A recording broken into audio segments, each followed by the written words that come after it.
तो मैं हूं विकास। स्वागत है आप सभी का अपने चैनल पर। साथियों, हल्द्वानी हिंसा के बाद अब जो है प्रशासन का एक्शन तेज हो गया है। प्रशासन लगातार जो है अब कार्रवाई करने में लगा है। ऐसा कहा जा रहा है कि हल्द्वानी हिंसा मामले में अब जो है उत्तराखंड में एक बार फिर से शासन का बुलडोजर गरज सकता है और उन सभी आरोपियों के खिलाफ कार्रवाई हो सकती है जिन्होंने इस हिंसा को भड़काने का काम किया, जिन्होंने इस हिंसा में दोनों अपने मतलब दोनों हाथ साफ किए और प्रशासन पर उन्होंने हमले किए। तो जी हाँ साथियों, प्रशासन अब एक्टिव मोड में दिख रहा है। आपको बता दें कि पूरा वाकया क्या है और किस तरीके से यह हिंसा भड़की, तो चलिए आज इसी पे चर्चा करते हैं। नमस्कार साथियों, मैं हूं विकास। स्वागत है आप सभी का अपने चैनल पर। साथियों, आपको बता दें कि कल उत्तराखंड में बने हुए एक अवैध मदरसे को गिराने के लिए उत्तराखंड प्रशासन जो है प्रशासन ने तत्परता दिखाते हुए वहां पर जाकर के बुलडोजर से कार्रवाई करनी आरंभ भी की थी कि उसके बाद में वहां पर जो है भीड़ उग्र हो गई और भीड़ ने उस पूरे के पूरे मामले पर मतलब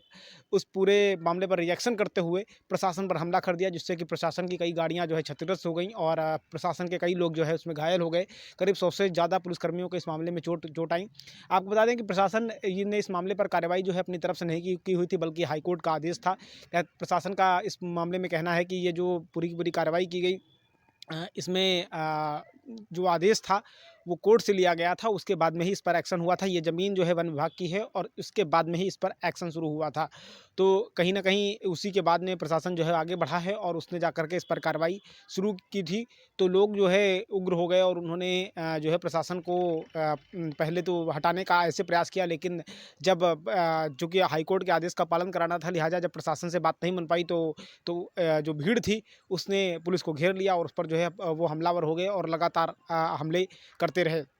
इस मामले की जानकारी देते हुए डीएम वंदना सिंह ने बताया है कि ये बनभूलपुरा का इलाका है हल्द्वानी ज़िले के अंतर्गत, और यहाँ पर मतलब जो है जब हम लोग एकदम शांतिपूर्ण तरीके से वहाँ पर जा रहे थे और वहाँ पर हमने उस जो बिल्डिंग है वो उसे गिराने का प्रयास कर रहे थे, तभी उसी वक्त जो है भीड़ इसका विरोध करने लगी और लोग जो है वो समुदाय विशेष के लोग जो है वो उग्र होने लगे और उन्होंने इस बीच जो है धार्मिक नारेबाजी शुरू कर दी और वो जो है ऐसे नारेबाजी और ऐसे भाषण उस दौरान दे रहे थे, जिससे कि वहाँ पर जो आम लोग थे, यानी कि जो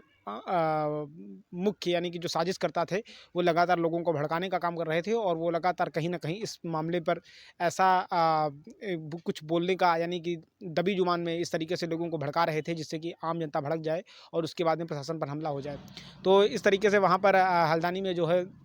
एक प्री प्लान तरीके से वहाँ पर हमला किया गया और हमला करने के बाद में करीब 100 पुलिसकर्मियों को घेर लिया गया और यहाँ तक हालात बदतर हो गए कि थाने को भी आग लगा दी गई। न जाने कितनी जो है गाड़ियाँ फूँकी गई हैं। अब तक करीब 2 लोगों की जो है मृत्यु की खबर भी आ रही है इस मामले में। हालाँकि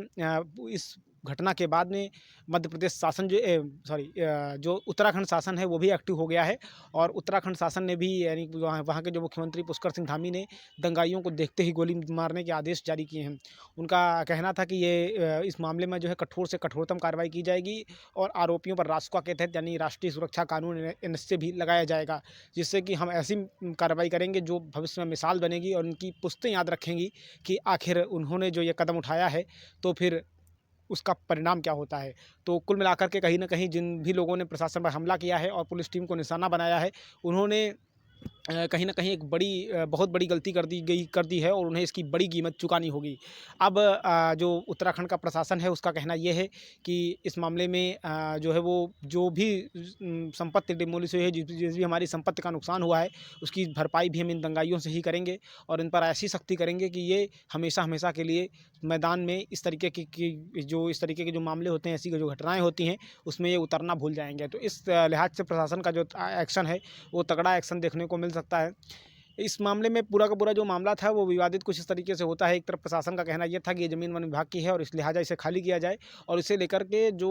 मदरसा के जो संचालक थे, जो तमाम वैसे लोग थे जिनके अंतर्गत ये पूरा का पूरा पूरी ज़मीन थी, तो उन्हें इसको नोटिस भी दिया गया था और कहा गया था कि इसको जो है खाली कर दें और इसे लेकर के वो लोग जो है कोर्ट गए थे। हालाँकि कोर्ट ने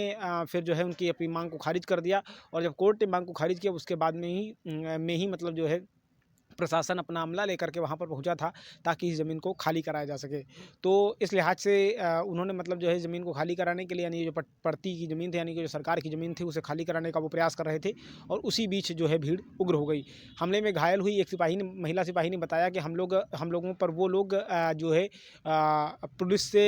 बचने के लिए नहीं बल्कि वो प्रशासन पर हमले के लिए का उनकी उन्होंने तैयारी कर रखी थी। और उन्होंने ऐसी व्यवस्था की थी कि आज हमें पुलिस के लोगों को थाने से बाहर निकल कर के नहीं जाने देना है और किसी भी तरीके से मतलब हम लोग यहाँ से बचकर भागे हैं, क्योंकि जिस तरीके से थाने को आग लगाई गई, वहाँ की गाड़ियों को फूंका गया, उसे देखकर तो वाकई में ऐसा ही लगता है कि शायद इसका ये जो पूरा का पूरा मामला था ये प्री प्लान्ड ही था। और इसमें पुलिस वालों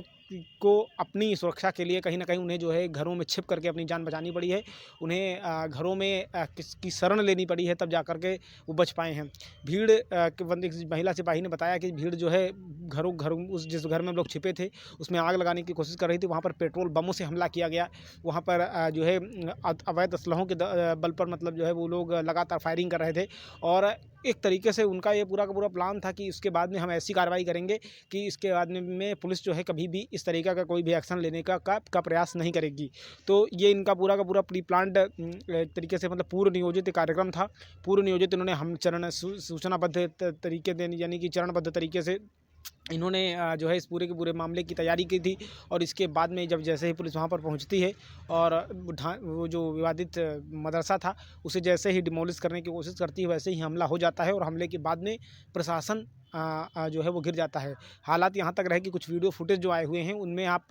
मतलब जो है ऊपर से महिलाओं को भी पत्थर बरसाते हुए पुलिस वालों पर देख सकते हैं। पुलिस की संख्या कम होने की वजह से भीड़ ने उन्हें चारों तरफ से घेर रखा था। तो उस वक्त जो पुलिस की संख्या थी वो भी उसे भी इतना अंदाज़ा नहीं था कि क्या, क्योंकि मामला कोर्ट के आदेश से हो रहा था, तो शायद प्रशासन को भी इसकी भनक नहीं थी कि ये जो पूरा का पूरा जो मसला है वो इस तरीके से वो हो जाएगा कि यहाँ पर मतलब हम लोग ही घिर जाएंगे। तो उन्होंने उतनी ही फोर्स ले गए थे जितनी उन्हें अनुमान था, जिन्हें उन्हें सूचना मिली हुई थी कि मतलब एक खुफिया सूत्रों से, तो उतनी ही फोर्स वो वहाँ पर के ले करके गए थे। लेकिन उन्हें ये नहीं पता था कि यहाँ पर इतना बड़ा घटनाक्रम पूरी नियोजित रखा गया है और इसे ये लोग इस तरीके से अंजाम देंगे कि उसमें पुलिस वाले भी घायल हो जाएंगे। तो आपको बता दें इस पूरे में 100 से ज़्यादा पुलिस वाले घायल, किसी का सर फूट गया है, किसी का हाथ टूट गया है और किसी का जो है पैर टूट गया है, किसी का मुँह लहूलुहान है, किसी का चेहरा लहूलुहान है। तो इस तरीके से इस विभत्स कांड को अंजाम दिया गया है कि जिससे कि उन्होंने कहीं न कहीं इस को जो है प्रशासन को चेताने के लिए, जैसा कि मतलब मीडिया में जो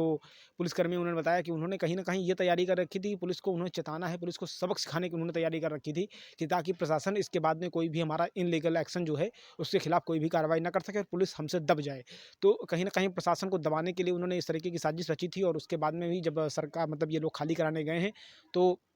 उनके जो आका थे इस पूरे पूरे जो पूरा का पूरा जो इस पूरे क्राइम के जो आका थे, पूरे पूरे षड्यंत्र के जो आका थे, उन्होंने धीरे से भीड़ को भड़काना शुरू कर दिया और उन्होंने वहाँ पर जो है भड़काऊ धार्मिक नारे भी लगाने शुरू कर दिए। और उसके बाद में उन्होंने उस पूरे के पूरे वहाँ पर जो अमला था, प्रशासनिक अमला था, उसे घेर लिया। अब इस पर डीजीपी का कहना है कि हम इन सभी जो आरोपी हैं इन पर हम जो है रासुका के तहत कार्रवाई करेंगे और इन पर ऐसी सख्ती करेंगे जिससे कि ये भूल जाएंगे कि आखिर इन्होंने ऐसा किया क्यों था। और इसके बाद अब हो सकता है कि यहाँ पर जो है उत्तर प्रदेश की तर्ज पर जिस तरीके से उत्तर प्रदेश में योगी आदित्यनाथ का बुलडोजर एक्शन होता है, तो हो सकता है कि हल्द्वानी यानी उत्तराखंड में भी अब पुष्कर सिंह धामी का बुलडोजर एक्शन देखने को मिले, क्योंकि कहीं न कहीं प्रशासन उन्हें बड़ा सबक सिखाने के मूड में है और प्रशासन कुल मिला ऐसा सबक दे सकता है जिससे कि भविष्य में कोई भी इस तरीके का कदम उठाने से पहले 101 बार सोच ले। तो साथियों इस पूरे के पूरे घटनाक्रम में अभी फ़िलहाल जो है प्रशासनिक अब धीरे-धीरे एक्शन शुरू हो गया है। तमाम उन लोगों की गिरफ्तारियाँ भी की जा रही हैं जो इस पूरे के पूरे षड्यंत्र में शामिल थे, जो इस पूरे के पूरे घटनाक्रम को अंजाम दे रहे थे। और उन्होंने इसमें मतलब जो है जो सैटेलाइट यानी कि ड्रोन कैमरा है तो ड्रोन कैमरे की मदद से उन सभी तत्वों की पहचान की जा रही है, उन सभी दंगाइयों की पहचान की जा रही है जिस पूरे के पूरे मामले में शामिल थे और वो प्रशासन पर हमला कर रहे थे। और एक बात यहाँ पर और बड़ी चीज़ रही कि इन्होंने रात का वक्त चुना था ताकि ऐसे वक्त पर हमला करें जिससे कि जो है पहचान में चेहरे ना पाएँ। तो यानी कुल मिलाकर के एक तरीके से एक ऐसा सिस्टम के तहत काम किया गया था और इतने पेट्रोल बम रखे गए थे जिससे कि किसी का चेहरा भी ना दिखे और पेट्रोल बमों से हमला भी कर दिया जाए और पता भी नहीं चले कि चलाया किसने है। तो इस लिहाज से बड़ी तैयारी की गई थी। शायद उन्होंने मतलब जो है तमाम भीड़ को इकट्ठा किया गया था और भीड़ को भड़काया गया था और उसके बाद में ही भीड़ बेकाबू हुई और उसने जो है हमले कर दिए। और इस अफरा तफरी का माहौल इस तरीके से हो गया कि अस्पतालों में जगह कम पड़ गई, क्योंकि कि अचानक से इतना बड़ा हमला हो जाए, इतने पुलिस वाले घायल हो जाएँ। तो हल्द्वानी जैसे छोटे ज़िले में अभी इतना वो नहीं है कि वहाँ पर मतलब जो है अचानक से इतने लोगों को इलाज के लिए संभवतः वहाँ पर अटेंडम व्यवस्था की जाए, क्योंकि किसी को ये अंदाज़ा नहीं था कि इतना बड़ा अचानक से हादसा हो जाएगा। तो फिलहाल अभी किसी भी तरीके से प्रशासन ने एडजस्ट कर लिया है और मतलब हालात पे उन्होंने मतलब जो है काबू कर लिया है। और अभी देखना ये है कि अगला कदम जो है प्रशासन कौन-सा उठाता है, जिससे कि इन दंगाइयों के जो मंसूबे हैं वो नाकाम हो सकें और भविष्य में ऐसी घटना करने से पहले वो 100 बार सोच सकें। तो साथियों अभी के लिए रखता हूँ इतना ही। मिलते हैं फिर किसी अगले टॉपिक पर। इस मामले पर कौन-सा कितना अपडेट है वो भी मैं आपको देता रहूँगा। तब तक के लिए आज के लिए मतलब इतना ही। मिलते हैं फिर किसी अगले टॉपिक पर। जय हिंद, वंदे मातरम, भारत माता की जय। Okay, bye.